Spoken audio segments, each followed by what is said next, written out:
Please turn your flash off. Thank you very much.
Siguro mas maganda na lang kasi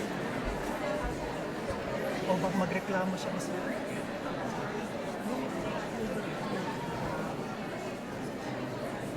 ngayon pag pinatong mo yan dito may slide din yan, nireklamo niya sa akin last time na slide ngayon kung pwede mong gawing speech folder yung isang yellow folder yun na lang gagawin mo na gets mo yun na lang para maikli ang pagpatong hindi siya mag-slide so yung parang speech folder pa rin i-eraser yan tapos yung speech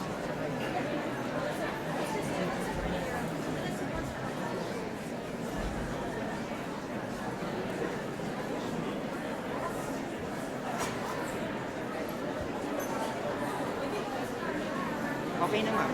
Everyone is here already. Let's hope cookie that you want. Thank you.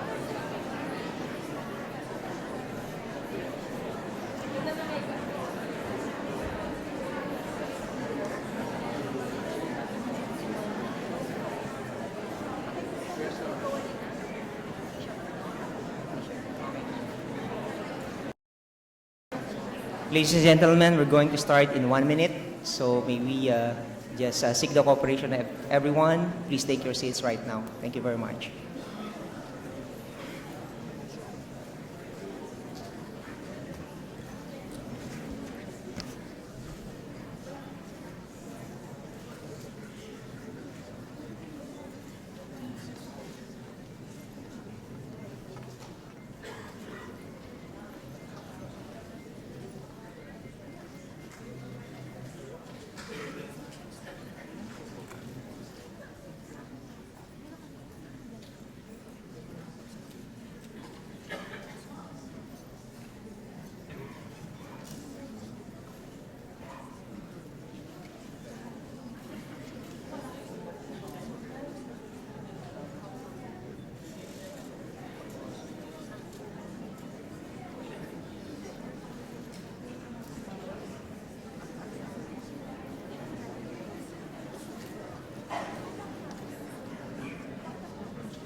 Good afternoon and welcome, everyone. My name is Joseph Burns. I'm the Associate Vice Provost for Undergraduate Programs and a longtime member of the Aquino Scholarship Committee. Yes, please take your seats. That's my error.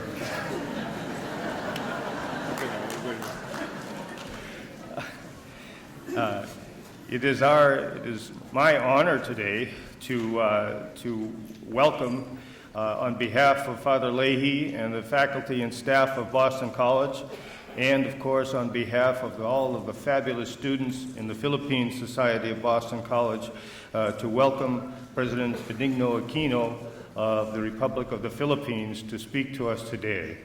To issue the formal welcome, it's now my pleasure to introduce the President of Boston College, Father William P. Leahy of the Society of Jesus.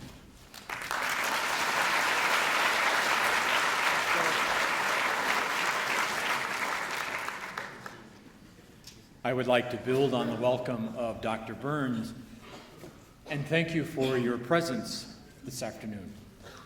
We are certainly honored and delighted to have you with us, most especially President Aquino, about whom I will have more to say later in this program.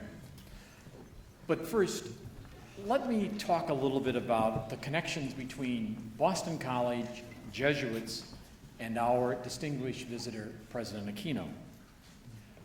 Boston College was founded by members of the Society of Jesus in 1863. Long before that, Jesuits had come to the Philippines. Members of the Jesuit order arrived as missionaries in the Philippines in 1581 and opened the first school there in 1591. Jesuits had to leave the Philippines in 1768 when the Society of Jesus was suppressed by the church in Spain and all of its possessions. But Jesuits returned to the Philippines in 1859, and within a few months, they established a school known today as the Ateneo de Manila, which is located on land called Loyola Heights. Interestingly, the campus of Boston College is commonly referred to as the Heights, and maybe we learned that from the Philippines. I would say,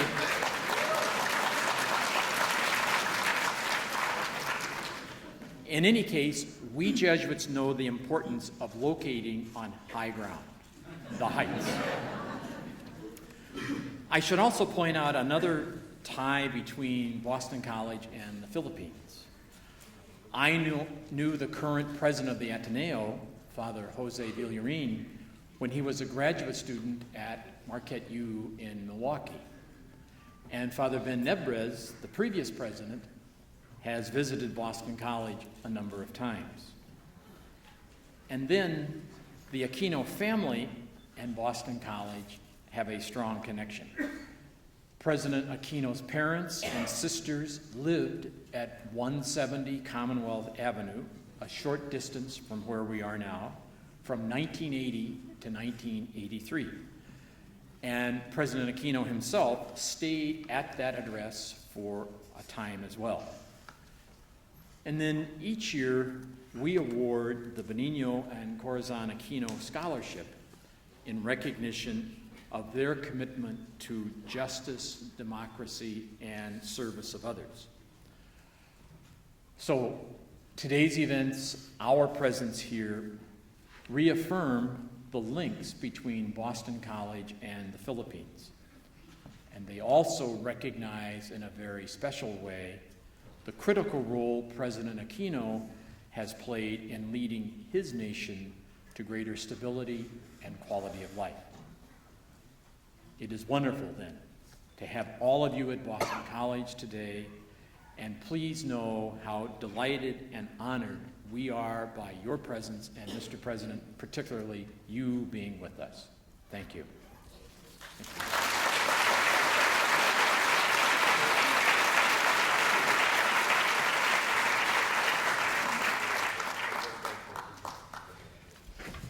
As many of you may know, Boston College offers a scholarship named in honor of Benigno Aquino Jr. and Corazon Aquino, the parents of President Aquino. We offer it each year to a student leader who is a strong scholar and active in the community here at Boston College. To describe a little more about that scholarship and some of the young scholars who have won it, I'm pleased to introduce Professor Min Song of the English Department. He is the chair of the Aquino Scholarship Committee, as well as the director of the Asian American Studies program here at Boston College. Professor Song.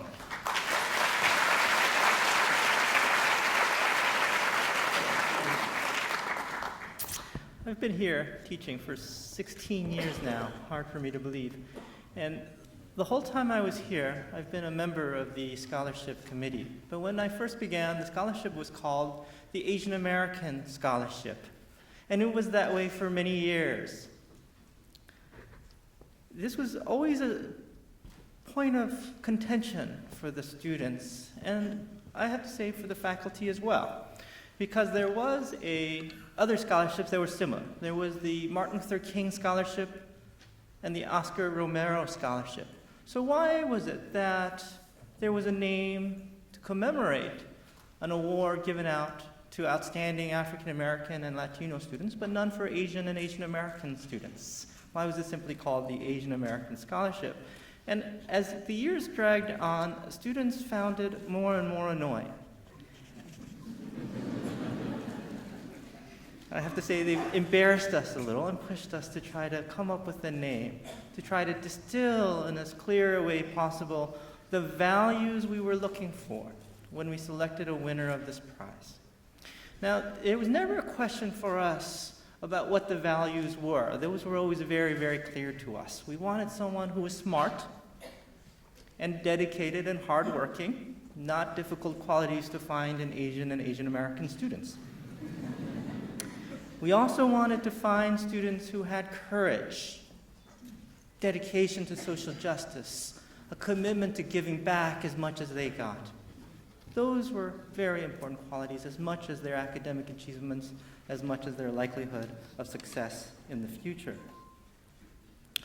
And we looked for a very long time to find a figure that would fit this mold. Many names came up and were fiercely debated by the students and by the faculty. And it was an educational process for us as well. We learned of people like Patsy Mink, a very important congresswoman, the very first Asian American to be elected to the U.S. Congress, I believe, and a chief architect of Title IX, a very important piece of legislation. Yuri Kochiyama, a Japanese American activist who was dedicated to social justice, and many other names emerged. So we went through a process that lasted about 2 years where we tried to come up with a name. We came up with many, many names, and we talked them over, and we were trying to think about why none of them seemed quite right for the name of the scholarship. And eventually someone said, you know, the Aquinos, they used to live down the street from us. And they did a few important things in their lives. So we looked at their history, and we were very impressed. Well, actually, we already knew their history. And as we were debating whether or not to name the scholarship after the Aquinos, something else came up that was just as important, and that was that we felt very strongly as momentum built, as we began to feel confident this was, in fact, the right name for the scholarship, that it should be named after both Benigno and Corazon Aquino. Not just one, but both. And I think it's very telling that the Asian American Scholarship has two names, not one name.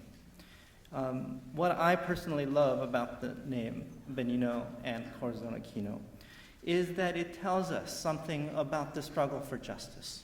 It says that one might never see the fulfillment of one's aspirations for justice, but that one nevertheless strives and finds courage to attain it. And if one fails, someone else will pick up that struggle, that one will have inspired someone else, and that it continues on, and that the struggle for justice never ends. And I think that's what the scholarship ultimately distills for our students. And so year after year, we give the scholarship to very smart, very dedicated, and very courageous young people who are entering their senior year at BC. And we have several of them in the audience. I'd like to call their names out so that we can recognize them. In 2011, the winner of the Benigno and Corazon Aquino Scholarship was Guru Robsham. Please stand up.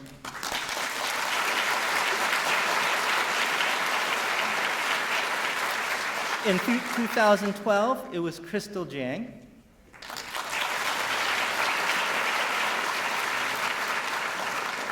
In 2013, we had two winners, Matt Alanzosana and Lucila Han. Please stand up.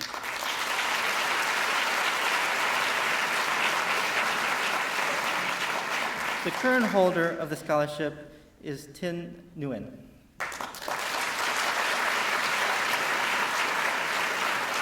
There are also 4 finalists for the 2014 award, and I'd like to recognize them if they're in the room.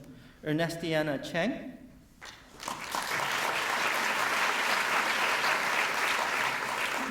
Ashana Dhruva, Ben Miyamoto,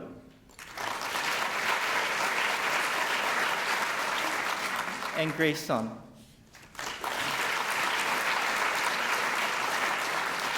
I have to say, every year it gets harder and harder. Well, it's always been hard to choose the winner, and it's hard to choose the finalists.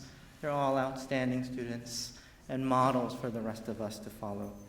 And speaking about the experience of being a scholarship winner, I want to introduce our next speaker, Matt Alanzasana, who was an incredible undergraduate. He was the vice president of the undergraduate student body here at BC. He was a presidential scholar and also the president of the Asian Caucus, the Asian American Students Umbrella Group. So please join me in welcoming Matt.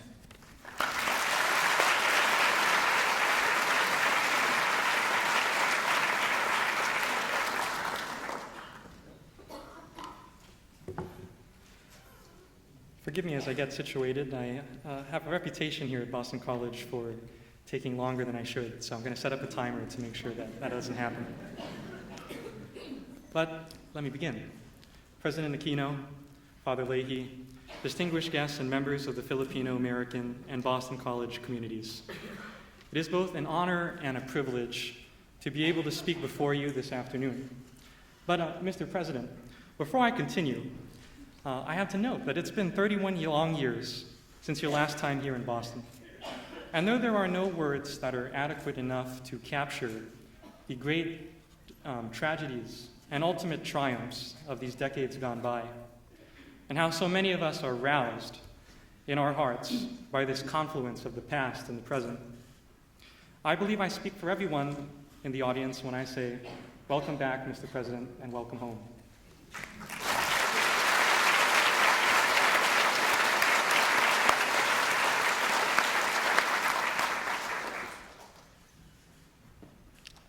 To be named a Benigno and Corazon Aquino Scholar is one of the highest distinctions for a member of the Boston College Asian American community.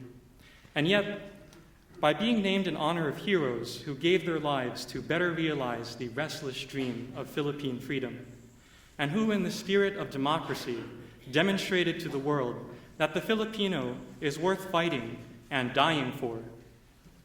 To be named a Benigno and Corazon Aquino Scholar is also one of the most humbling honors that can be bestowed. Mr. President, this scholarship named in honor of your parents is not so much an occasion through which we here at Boston College celebrate past deeds.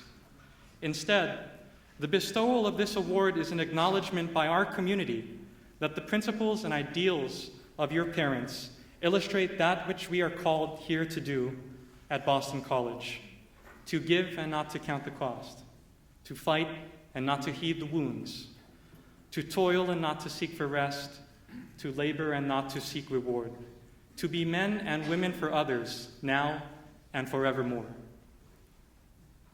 As we learn from the examples set forth by Benigno and Corazon Aquino, to dedicate ourselves to this end is no light task. To fight for others in the arena is to be marred by indignities, pressures, trials, and tribulations. Along this path, there are moments of sobering tragedy and also moments of elated triumphs, of warm fellowship, and also of cold loneliness. Like the Aquinos, we have no assurance of success despite the high probability of failure. Nevertheless, we are called to try and to strive, because at the end of the day, while few of us will have as large an effect as they did on the world, all of us can influence our shared narrative by living our lives in the spirit of those who have come before. Mr. President, by invoking the legacy of your parents, each scholar is a living testament to the shared ideals and history between Boston College and the Aquinos, the United States and the Philippines, and the past and the present. It should strike us all that around the world, the constant struggle for freedom, one which unites our country and the Philippines, is perhaps more important than it has ever been before. No matter where any scholar is called, to rally against the forces which would seek to sustain oppression, both material and spiritual, is the great calling of our times. And as Filipino Americans and all those who are members of the Asian American community, we are called to lead in more places than one. As a Filipino American, it has been ingrained in my heart that I will not know where I am going unless I know where my family has come from. And yet, also as an Aquino scholar, I am reminded that the mantle of leadership is extended to all those who are able to see their fellow man, even half a world away, not as mere abstractions, but as members of one's own family. The challenges are mighty, and they can only be solved by adhering to the spirit of unity that was demonstrated by the Aquinos. In the face of such challenges, it is more important for us now to draw attention to the narratives that unite us. And there can be no other stronger bond between colleagues, countrymen, and nations to ensure that freedom and opportunity are preserved and strengthened. Are not we united, to paraphrase the words of the late Senator Jose Diokno, when we assist all in helping them sing their own song? There is no harder fight than the times ahead of us.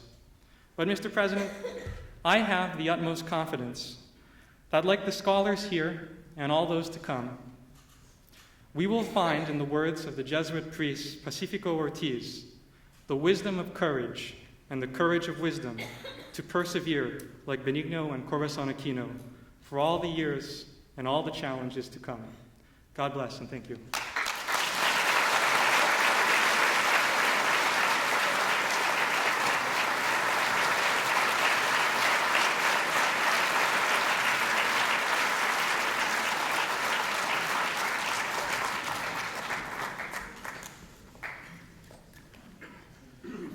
Thank you, Matt, for your remarks and for providing important context for this afternoon's convocation.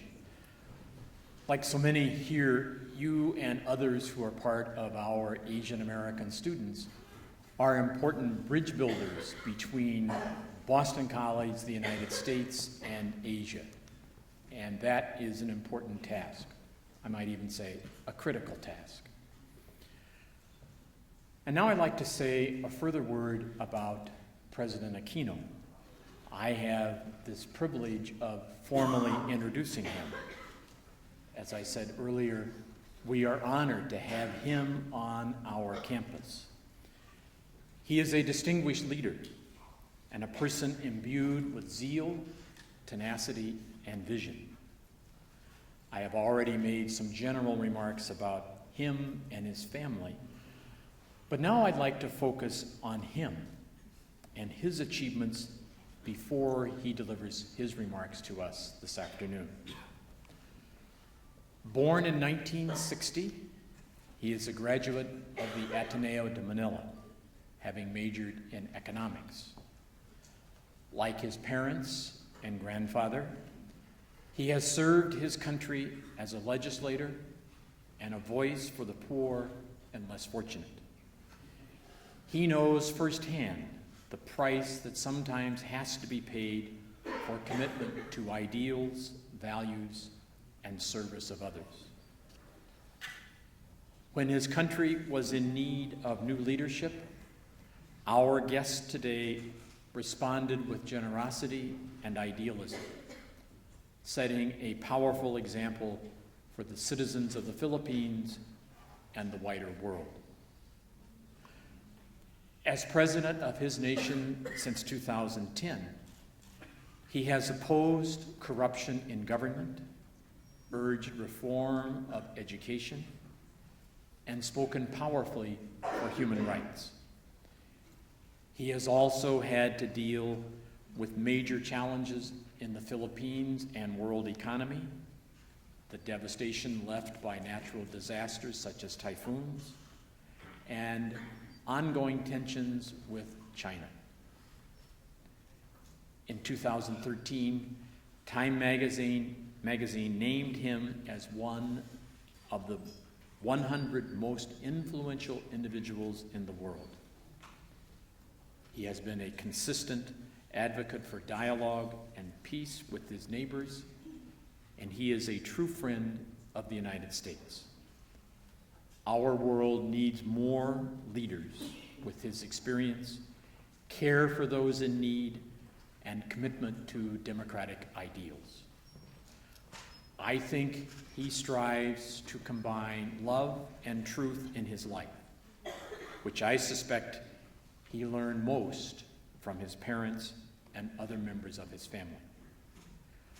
Please join me in providing a warm welcome to His Excellency Benigno S. Aquino III, the 15th President of the Republic of the Philippines.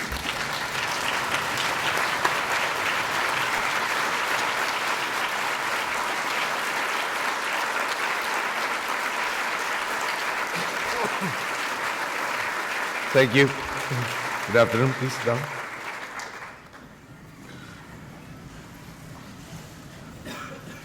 Father Lay, I spent my entire education, or practically my entire education, with the Jesuits. And if I amounted to anything, I think the Jesuits should be credited with, at the very least, about half of what I know today. Hearing your words in today's Mass, and especially now, one can be assured that other orders might be asking, especially in the Philippines, what is it with the Jesuits that they keep producing really great educators who help mold their country's futures? So on behalf of all who have benefited from the Jesuit disciplines, may I thank you on their behalf. Father Terence Divino, Professor John Burns, Professor Min Yong Song, Mr. Matt Alonso Susana, members of the Cabinet present, Ambassador Mrs. Quisha, Consul General Mrs. Mario de Leon Jr., Dr. Mario Bocal and Mrs. Norma Bocal, Dr. and Mrs. Florencio Ipona, Dr. and Mrs. Eduardo Talusan, of course, Tita Cherry Aguilar, Dr. Marietta Tabage, Filipino students of Boston College, Filipino community, or the Filipino community in Boston, our guests, fellow workers in government, and as I say in our language, mga minamahal kong kababayan, magandang hapon po, good afternoon to one and all. I will have to ask your permission that Matt said he tends to talk a little too long. I normally try to remove emotionalism in my speeches, but it's the first time I've been back in Boston, and I actually had several opportunities to come earlier, and I kept begging off and said, let me make sure that my emotions are in check before I do make a homecoming. It has been 31 years since I left Boston, and coming here for the first time since then brings back quite a lot of memories. It was here in Boston that I experienced my first snowfall, and for someone whose idea of cold was limited to the comfortable temperatures of Baguio, which is a popular vacation destination in the Philippines, my first Boston winter coincided with, at the time, the Boston Globe reported one of the coldest conditions and heaviest snowfall in decades. I remember that I had to sleep in thermal underwear, to which I added a tracksuit, put in a sleeping bag under various blankets and sheets, and which I topped with a comforter. One typical Boston winter, our family had an influx of visitors, among them my grandmother, who came to America to receive treatment for colon cancer. Her accompanying contingent of relatives and some Japanese friends of my family were all our guests at the house on 175. As you can imagine, so many people in one house meant that eventually the hot water ran out. And being part of the host, that was how I learned to take a shower in 2 minutes flat using ice cold water in the dead of winter. It was bad enough shivering in the bath, shivering as I emerged and toweled off, and shivering as I waited for the sheets to warm. Worst of all were the times when all my shivering would be met with advertisements on TV inviting me to visit sunny Florida with its warm breeze and palm trees. And that campaign always came during winter. In fact, I can probably still sing the jingle right now. And of course, images of palm trees brought to mind the coconut trees of the Philippines, which look so different from the bare trees of winter. To those of you who remember me back then, as the dog handler, carpenter, plumber, baggage carrier, mechanic, driver, etc., as that young man who found it difficult to weather your cold winters, you must be thinking how things have changed. Boston played a significant role in this. It gave my family a sense of normalcy to be here in what can only be described as very abnormal times back home. Every aspect of life was controlled there by the dictator, and unless you belonged to the favored few, you had very limited rights. A curfew limited the time you could be outside your home. Travel abroad required official permission, and there was no such thing as free speech or freedom of assembly. Accountable to no one but themselves, the dictator, his wife, and their cronies turned the public treasury into their private purse. Checks and balances in government were replaced by the dictator being the sole judge, jury, and executioner, giving his regime total impunity to abduct, torture, jail, and kill its critics. Is it a wonder then that even friendships would fall under the dark shadow of the dictator? Out of fear or an unwillingness to take any risks, many people stopped talking to us. This was the reality of our martial law. It was here in Boston that I learned the value of introspection. I just graduated and had lots of time on my hands. I remember thinking then, here we are in exile while the dictator is partying in Malacanang, raping the economy and oppressing our people. I consider my time here as amongst my most formative years, fortifying me for the continuation of the struggle and arming me with relevant experiences. I learned how to empathize, for instance, with our overseas workers. We missed the Philippines so much that I think it was Mrs. Norma Bucal who made kuchinta during every Christmas. And since there were so many Filipinos waiting for kuchinta, it was divided by, I think, 2 pieces per person per year. For those who don't know what kuchinta is, it's a rice, it's a treat, it's a dessert made from rice. And I have to tell you, and it's a confession, that up to now, whenever I see kuchinta, regardless of where I am in the Philippines or elsewhere, I have to imbibe it. Perhaps I was too deprived then. Anyway, my friends, a simple letter from a friend back home was a godsend. Although unfortunately my friends were not the best letter writers, still I welcomed the respite from loneliness that their letters brought. I acquired the ability to adapt to a changing environment, which, as you can imagine, is very valuable when handling crises. I learned to cope with uncertainty, having had to constantly wonder when and if we can go back to our beloved homeland, or if we were going to be able to go back home at all. It is perhaps fortune's way of showing its sense of irony that I meet you exactly 40 years to the date that appears on Mr. Ferdinand Marcos's signed declaration of martial law. Following that declaration, my father, who appeared on the top of the order of battle, would be a political prisoner for 7 years and 7 months. Today is, after all, September 21. One day in detention, while he was out jogging during his 1-hour daily allotment of exercise, my dad experienced a crushing pain in his chest. The soldier assigned to him massaged his chest, and eventually the army surgeon administered a checkup, including an ECG scan. He assured my dad that what he felt was nothing more than a muscle spasm. Some weeks later, my vague memory thinks 2 weeks later, the head of Army Intelligence, who also was his warden, visited Dad in his cell and grimly said, "Sir, please sit down. Please don't be alarmed, but I have some news for you. Lo and behold, the army surgeon who assured Dad that there was nothing to worry about had himself died of a heart attack. It was an ironic turn of events. Dad was then brought to the newly opened Philippine Heart Center. The diagnosis was that he needed a coronary bypass. My father was reluctant to have the procedure done at a facility that was one of Mrs. Marcos's pet projects, and a new one at that. He even asked the doctors, "May I know what your statistics are, especially for this kind of procedure?"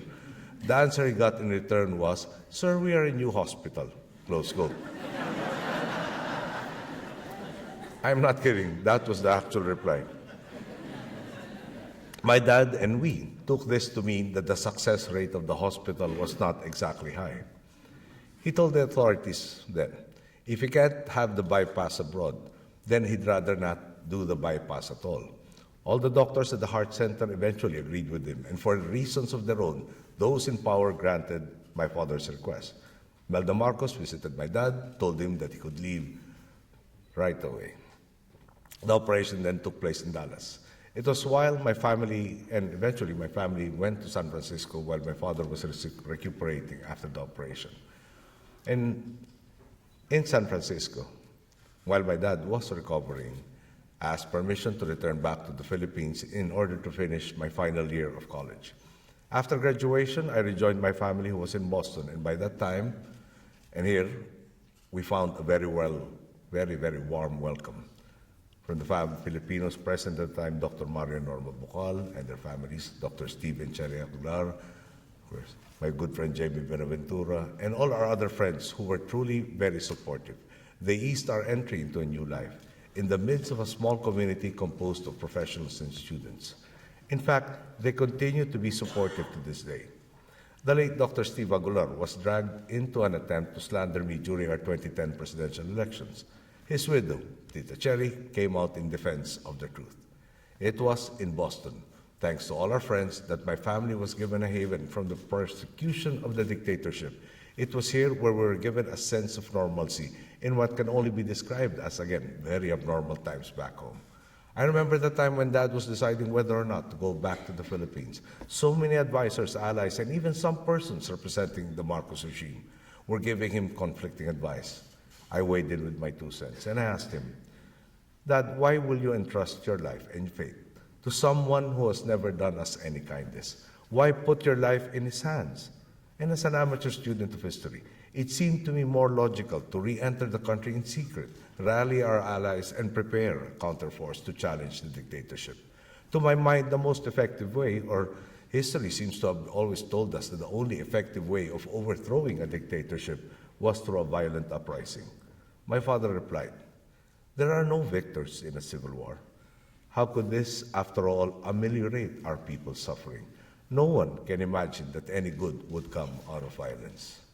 Even after all the injustice he had suffered at the hands of the dictator, Dad still hoped to have a dialogue with Marcos. He hoped that, at the very least, Mr. Marcos would be curious enough to find out why he returned home and submit himself again to incarceration. Perhaps the curiosity would lead to an opportunity for a dialogue. Dad knew that the dictator was surrounded by sycophants. Human nature being what it is, no one would willingly give him bad news. They would sugarcoat the situation, hoping to stay in Mr. Marcos's good graces. To illustrate, allow me to use another of my father's anecdotes. And the story goes, Mr. Marcos was set to visit the Central Mental Hospital in the Philippines.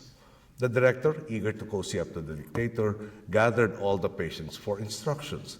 He said, "If I hold up 1 finger, you are to clap your hands.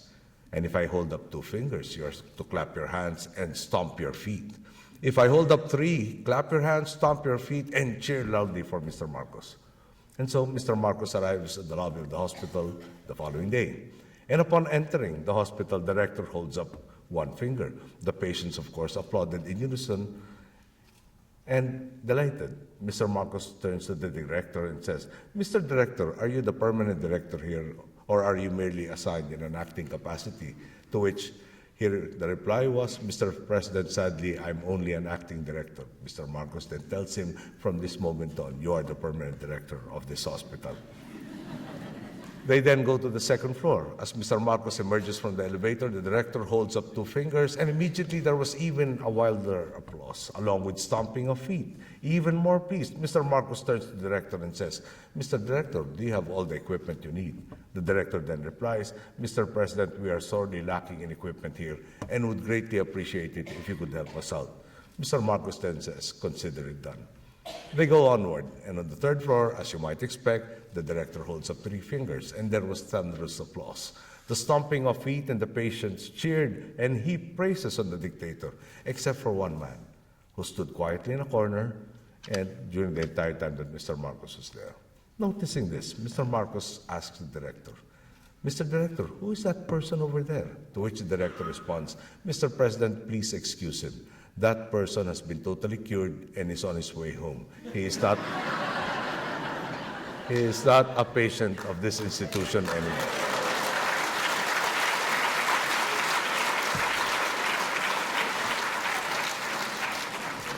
But all jokes aside, Dad truly believed that if he could gain a few minutes of Mr. Marcos's time, there would be a chance to speak frankly and honestly and tell him the real score, the real situation of the country, which was already dire in those days.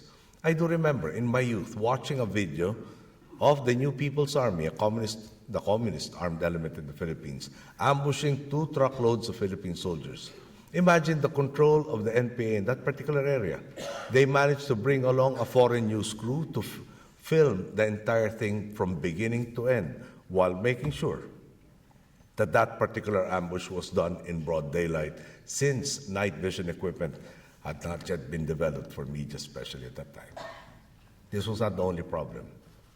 Besides the communist insurgency and besides the Muslim secessionists, the moderate center was also beginning to lose hope. The Light a Fire movement, the April 6 liberation movement, committed random acts of arson and bombings around Metro Manila during martial law. The country was in a very dangerous place. Dad believed it necessary to communicate this to Mr. Marcos, hoping that if he listened, there would be a way to avert a civil war whose end no one could foresee. Dad decided to return home. In the early morning hours of August 21, 1983, I was watching CNN, waiting to see if they had any news about Dad's arrival. I will never forget the face of the reporter when he said that upon the arrival of opposition leader Benigno Aquino, shots were heard and he was seen lying in a pool of blood. This most unexpected news was such a shock that I lost all sensation and lost track of space and time until a phone rang. I scrambled to get to the phone before any of my sisters or my mother, all of whom were upstairs, could answer it. It was a Filipino-American friend from the West Coast, and by her somber tone, I knew immediately something was wrong, but she wouldn't tell me anything. When I got upstairs, I found them all awake, and also turned on to the news, knowing nothing definite, waiting for messages from friends and allies. Then our doorbell rang. At the door was the Japanese consul at the time, Mr. Takeo Iguchi, friend of my father's since the 60s. A Japanese reporter and friend of my father's named Kiyoshi Wakamiya was aboard the plane when my father was shot. And before heading back to Japan, from Manila, Mr. Wakamiya was able to contact Shintaro Ishihara, who is and was a senior politician in Tokyo, and also a longtime family friend. Mr. Ishihara then contacted Consul Iguchi, who was in Boston, asking him to render any comfort and assistance he could to our family. This was one of our family's lowest points. As the only son, I felt an overwhelming urge to exact an eye for an eye. Mr. Marcos and his ilk were like rabid dogs who had lost all reason. There was no longer any potential for dialogue. The only solution, when confronted by a rabid dog, is to put it down. I knew that he was a formidable foe, and the fight would be impossible. But regardless of this, in those moments, all I wanted to do to Mr. Marcos and his camp was to do unto him as he had done unto us. Then Consul Iguchi said to me, "Your people will be looking up to your mother and yourself." And it was there that the idea began to take root, that you cannot make decisions just for yourself. With my father gone, what little hope we had seemed to dwindle even more. We thought, was this struggle one that could be won? Will we ever see the fruition of all the sacrifices of all those who have given so much for us to return to our democracy? Upon our return in Manila, we were overwhelmed by the tens of thousands of people patiently waiting to pay their respects to Dad. It was such a marked contrast to the early years of martial law, when people who up to then had proclaimed undying loyalty to my father suddenly pretended we didn't exist. After Dad died, people stopped caring if they would be declared subversives, the label Marcos gave to anyone he didn't like, and for which people could be jailed based on his interpretation of the anti-subversion law. I believe my father was quoting from the Bible when he said, "If the time is not right, 1,000 prophets will not make a difference. But if the time is right, not even a single prophet will be needed." He was proven right. Dad's death started a new movement for change. Mr. Marcos was certain that he could rig the results called for snap elections in 1986. But news that my mother was being cheated out of her mandate ignited the rightful indignation of a people, which culminated in the EDSA People Power Revolution. Having witnessed EDSA, I pondered, how could anyone question that God really had such a beautiful plan for the Filipino people? Prayers and rosaries faced the artillery, tanks, air assets, and mass soldiers of the dictatorship. So much could have gone wrong at any time. The Marines sent to face the people at EDSA were untested recruits. They were actually still under training, and they were still in their training uniforms, not yet full-fledged Marines. They were not provided food or water by their commanders. Somebody forgot to do that. On top of that, they were told that amongst the people massed in EDSA, there were infiltrators by the so-called Alex Bukayo Brigade, the communist hit squads, who were targeting or waiting for the opportunity to target them. Out of fear, thirst, hunger, or surging adrenaline, these Marines could have snapped at any time. A single shot would have ignited the massacre, and it would have started our civil war. Still, God looked after her people. The dictatorship was toppled, and my mother was catapulted to the presidency by our people. For me, the time my family spent in Boston will always be linked to the revolution that reclaimed democracy and our national dignity. The solidarity we felt from Boston College and the community here was a precursor of the solidarity displayed by the millions of Filipinos who massed in EDSA. It is indeed an understatement to say that Boston is close to my family's heart. My younger sister, Victoria Orviel, finished her college here. I spent a lot of time Church of St. Ignatius when I had questions that seemingly didn't have answers, and when I had pleas that somehow, after hearing Mass or just praying, I felt there was a bit of an answer as to the imponderables that I was trying to comprehend. To Father Lay and the entire Boston College family, on behalf of my family and the Filipinos who have studied and worked here, I thank you for the welcome you have given all of us. In this home, away from home, I must also express my deepest appreciation to Boston College for renaming the Asian American scholarships after my parents in 2010. Mom and Dad placed a very high premium on education. They believe that a person can be famous one day and a nobody the next. He can be rich today and penniless tomorrow. But education is a permanent resource. Once you have it, you can never lose it. I remember my father stating that there were two things he wanted most of all: to preserve our good name and to ensure that we would learn the value of a good education. All of you who are students here bear the hopes and dreams of your families and communities. You face the challenge of balancing your academics with the Ignatian challenge of being a man or woman for others, of going beyond yourselves and truly being God's light in the world. Again, it was my father who most profoundly articulated this challenge to me. On one occasion, I asked him, if we are the ones fighting for what is right, why are our numbers seemingly so few? His reply, the most basic freedom is the freedom from hunger. And until that is resolved, everything else becomes irrelevant. Political freedoms are nothing but mere afterthoughts to a people deprived of food on the table. Now, with a mandate from our people, I've been given the opportunity to apply this idea and help our country recover from its lost decade under the previous administration. Together with the rest of the hard-working men and women of our government and our people, I have been tasked, again, by my bosses, our people, to turn things around. Allow me to share some of the changes that have taken place in the Philippines. As some of you might have heard, big strides have been made on the economic front. From 2006 to 2009, average growth was at 4.3%, and this was largely consumer-driven, fueled by the remittances of overseas workers who had lost hope in the motherland. This made the economy vulnerable to both internal and external shocks. This is why, since taking office in 2010, we have worked to first foster sustainability. By rebalancing our economy towards investments. The good news is that capital is indeed coming in at an unprecedented rate. For example, 42% of all approved investments by our Philippine Economic Zone Authority came only within the 4 years of our administration, while the other 58% took 15 years to accumulate. Since 2010, our economy has been growing at an average of 6.3%, and last year we posted an economic growth of 7.2%, making us one of the fastest growing economies in our part of the world. The World Economic Forum Competitiveness Report had us recording a 33-place jump from 85th in 2010 to 52nd in 2014, the biggest improvement by any country in that particular time frame. The three major credit ratings agencies, namely Fitch, Moody's, and Standard & Poor's, also upgraded us to investment grade in 2013 for the first time, and with continuously positive evaluations coming at a time of conservatism from ratings agencies in response to the turbulent global economy. These upgrades have two major benefits for our country.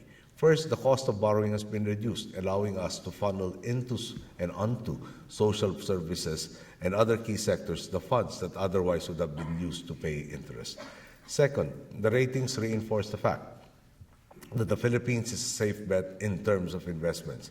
We have cut the fiscal deficit nearly in half, retired old debt, and obtained far better terms for new loans. With risks reduced, the Philippines is indeed even more open for business, and investments are flocking to our shores as our commitment to fighting corruption and ensuring a level playing field becomes more evident. To be honest, there are times when the level of confidence surrounding the Philippines surprises me. A few days ago, during our visit to Europe, a senior official from a major international bank suggested that we consider globalizing the peso. While that suggestion certainly took me aback, it also drove home a point. Money, after all, is a paper representation of value. That official suggestion was tantamount to saying that the peso and consequently the Philippines was stable and worthwhile to invest in. It was not too long ago when we were touted as a sick man of Asia. Today, the confidence of the world extends even to our currency. Truly, so much has changed. This holds true for corruption as well. We used to think that the powerful and well-connected were beyond the long arm of the law. That is no longer the case. The straight and righteous path for these people will lead straight to jail. Since 2010, a Chief Justice of our Supreme Court, or the Chief Justice of our Supreme Court then, was impeached for considering himself above the law and is now facing charges in our regular courts. A former president and 3 incumbent senators are in detention, all of them facing charges of plunder. Government-owned corporations that used to run deeply in the red are once again contributing to the nation's coffers. Before our time, the annual remittances from these government-owned and controlled corporations averaged 9 billion pesos a year. Under our watch, the average is now 27.4 billion pesos a year. Tax collections have registered an estimated increase of 40 billion pesos each year since we've been into office. Might I emphasize that this happened without our imposing new taxes, except for the so-called sin taxes, whose proceeds fund public health. Reform in tax administration was also implemented. We asked everyone to carry their fair share of the tax burden, as provided for by our existing laws. Even in that once most hopelessly corrupt of agencies, our Bureau of Customs, collections are up by 19.5% compared to last year. Thanks that have been instituted and the dedication of civil servants who sack in and clean up customs. Another success story. Through the combination of reforms and strict adherence to competitive bidding, the Department of Public Works and Highways was able to save 27.79 billion pesos from July 2010 to May 2014. These savings are used to fund the next phases of the respective projects approved by Congress. This only means that government is getting more bang for its buck. Our annual budget for infrastructure has already allowed our Public Works Department to finance a wide range of projects, including the construction or repair of 12,184 kilometers of roads nationwide, amongst other major infrastructure works. Our 8 solicited public-private partnership projects outnumber those of the past 3 administrations combined, and there is a marked difference in the way we are doing business with investors. Before our time, government had to promise investors all sorts of very onerous commitments and lopsided arrangements just to generate interest in these public-private partnerships. Today, the roles have been reversed. Investors offer our government, and therefore our people, premiums to make their individual bids more competitive. Government is now being paid to give investors the authority to build the infrastructure that the Philippines needs. We used to think that in times of need, we could only rely on each other because government was far away, slow to act, and if not, incapable of assisting us during tough times. Today, government is proactive. We know that our people, given the right opportunity, are capitalizing on this, investing in the Filipino people so that they are empowered to make the most of the opportunities present in the Philippines today. For instance, the reach of the healthcare has been expanded, not only in terms of numbers, but also in the kinds of diseases that people can receive treatment for, from more common illnesses to catastrophic illnesses such as leukemia and breast cancer. Our expanded conditional cash transfer program is based on the principle that partnerships work best. 4.1 million poor Filipino families have committed to vaccinating their children, keeping them in school, and sending pregnant mothers to Legre. In turn, government provides them with cash grants, which help fund basic needs. We have also been able to expand the program to cover up to the age of 18. This decision is based on a study which revealed that high school only attended the elementary level. We have raised the standards of public education, which includes expanding basic education from 10 years to 12. The Development Authority has likewise increased the option graduates benefited from the Training for Work Scholarship Program of TESDA.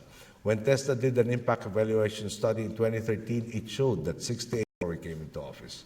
While we are happy with this vast improvement, we are not satisfied with jobs in April 2014 compared to April of 2013. From the first semester of 2012 to the same period, it passed the poverty line and find gainful employment, but also are shielded from one section of sought and end decades of conflict in Mindanao, the southernmost part of our country. As you may have heard, our efforts to foster peace and inclusiveness in Mindanao are now bearing fruit. This is a region that has been beset by conflict since the late 1960s. Trust among stakeholders was not easy. When we were at loggerheads in the peace negotiations in 2011, I asked if the leaders of the Moro Islamic Liberation Front were open to personally meet with me. I believe that a face-to-face meeting would do much to re-establish trust in the peace talks.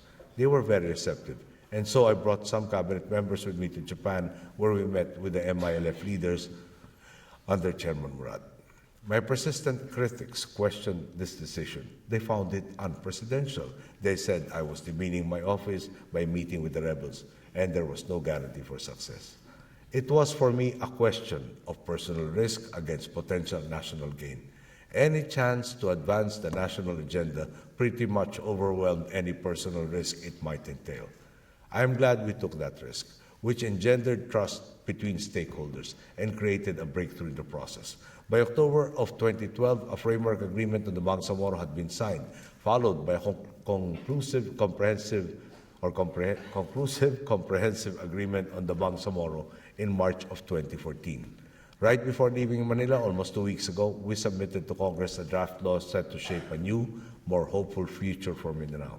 The task now is to ensure that the people of the Bangsamoro who have been left in the margins for so long are given a significant boost up in terms of development and empowerment so that they may be able to catch up with the rising tide of progress that is lifting the country. Finally, we are fighting to make ourselves more resilient to climate change, which is all the more important given the new normal of increasingly intense typhoons visiting the Philippines. Our scientists have been given the tools to more accurately predict the onset and projected paths of storms through investments on new Doppler radars and the mapping of our watershed areas and vulnerable communities. We can model expected flooding. The result, a forewarned citizenry and a government able to give timely warnings and updates to the people on what to expect. The Philippine government today pre-positions relief goods and equipment, allowing relief operations to take place at the soonest possible time. All levels of government involved in disaster response now coordinate with each other in a more efficient manner. In November of last year, a typhoon named Haiyan internationally devastated 44 out of the Philippines' 81 provinces. It was, according to some, the strongest typhoon to ever make landfall in recorded history. Without the help of our friends in the international community, the path to recovery and rehabilitation would not have been traversed as early and as efficiently. To all my countrymen here today and to the organizations you belong to and represent, I know that many of you here, including our host, Boston College, raised funds and sent material help to the Yolanda survivors. I would like to thank you for your generosity and kindness. Truly, it is the same compassion that is the core of the Filipino, and that remains like me, found in Boston, home, kindness, and kinship. Who knows, perhaps next winter or sooner, on a lighter note, I will see you in the Philippines. Thanks to reforms by our Civil Aviation Authority, the U.S. Federal Aviation Authority has restored our Category 1 status, allowing more flights to and from the Philippines by our own carriers.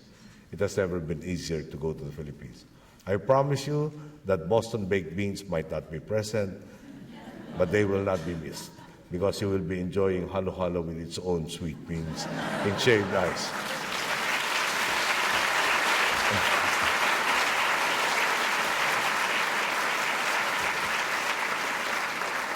And you will be consuming the same while sitting on one of our beautiful beaches under the tropical sun. For as any event with Filipinos, such as this one reveals, there is a basic truth about our country. It's more fun in the Philippines. Thank you. Good evening.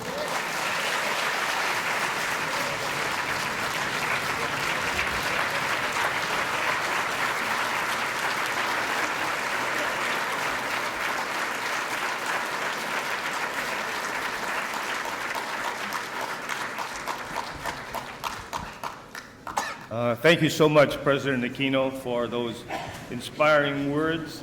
There are few families in the world who can claim to have made a stronger commitment to being men and women for others than the Aquino family, certainly. And certainly the passion and commitment that you bring to us today has strengthened that impression and will continue to inspire generations of Boston College students. As both Matt and Father Leahy indicated, we hope that you will consider Boston and Boston College your home away from home. If necessary, we can arrange for a snowfall perhaps later on. But anything that would draw you back would be an attraction for us. Before we close, I'd like to thank certainly President Aquino. He honors us with his presence here today in a very busy schedule. The excitement among our students, I haven't seen any event that has generated such excitement among our students, even getting students to A, dress up, and B, show up on time to collect their tickets in a punctual way.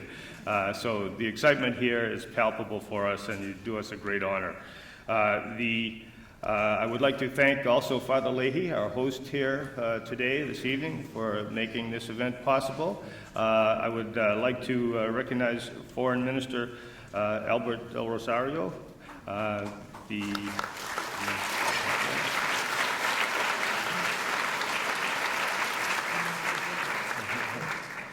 Ambassador Jose Huicha,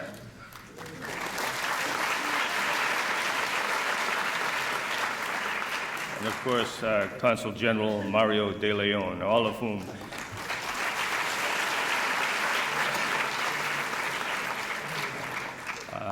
also with us today are the United States Ambassador to the Philippines, Philip Goldberg, Mr. Philip Goldberg.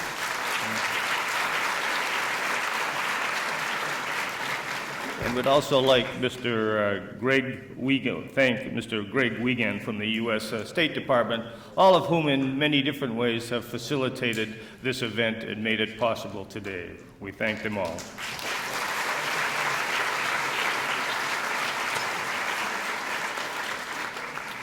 So this concludes our formal program here. We would like to invite you all to join us and join President Aquino and Father Leahy in the Heights Room, which for those of you who are new to campus, if you go outside the theater and turn right, it's just the next building over. Students there will be happy to direct you to the second floor, the Heights Room for a reception. Please bring your tickets to show them at entry, so don't forget those. We hope to see you all there. This concludes our ceremony. We thank again President Benigno Aquino, who honors us with his presence here today. Thank you.